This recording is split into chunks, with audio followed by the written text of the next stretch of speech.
Important होता है। कोई बोलता है मुझे मल्टी बैगर चाहिए, तो मैंने बहुत सारे मल्टी बैगर स्टडी किए और देखा कि इनमें कॉमन क्या था। ये 4 चीजें कॉमन थी। यहां पे कितने लोग डायरेक्ट इक्विटी कर रहे हैं? So almost the audience, right? तो 4 चीजें पता लगी। अगर वेल्थ क्रिएट करनी है डायरेक्ट इक्विटी में तो ये 4 चीजें देखनी चाहिए। एक तो बेस इफेक्ट। कंपनी को तब खरीदें जब वो छोटी हो। निफ्टी की सबसे छोटी कंपनी है 52,000 करोड़ की, उससे एटलीस्ट 25 गुना छोटी होनी चाहिए। तो 2,000-2,500 करोड़ की मार्केट कैप की खरीदेंगे तो बेस इफेक्ट आपके फेवर में। दूसरा, ये सबसे रेयर है क्योंकि ये रिसर्च में पता लगा कि कोई भी कंपनी जो मल्टी बैगर होती है ना, उसमें ये कॉमन निकला।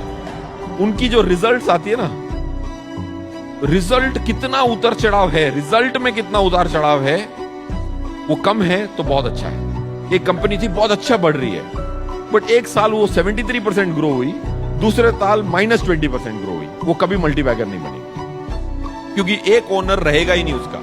अच्छा रिजल्ट आएगा तो दूसरे ओनर होंगे, रिजल्ट खराब आते ही वो ओनर चले गए, नए ओनर आएंगे। तो मल्टी बैगर्स के लिए लो वॉलेटिलिटी ऑफ अर्निंग्स चाहिए। तीसरा, स्टॉक में कवरेज कम चाहिए। ये मैं स्टडी बताता हूं।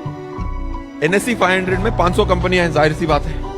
उसमें 9 कंपनियां हैं जिसकी एक ही रिपोर्ट है इंस्टीट्यूशनल या जीरो है। उसकी निफ्टी के मुकाबले निफ्टी से कम रिस्क आती है उसमें।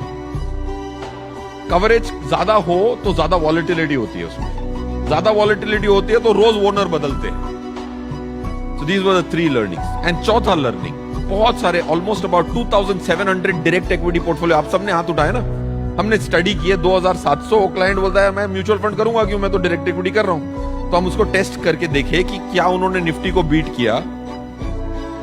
उसमें से अबाउट 18% लोगों ने निफ्टी को बहुत अच्छी तरह से बीट किया। हमारे मॉडल पोर्टफोलियो को भी अच्छी तरह से बीट किया म्यूचुअल फंड। उसमें एक खासियत थी, उनमें 1-2 स्टॉक जो टॉप के थे ना, हाई कॉन्सेंट्रेशन के थे।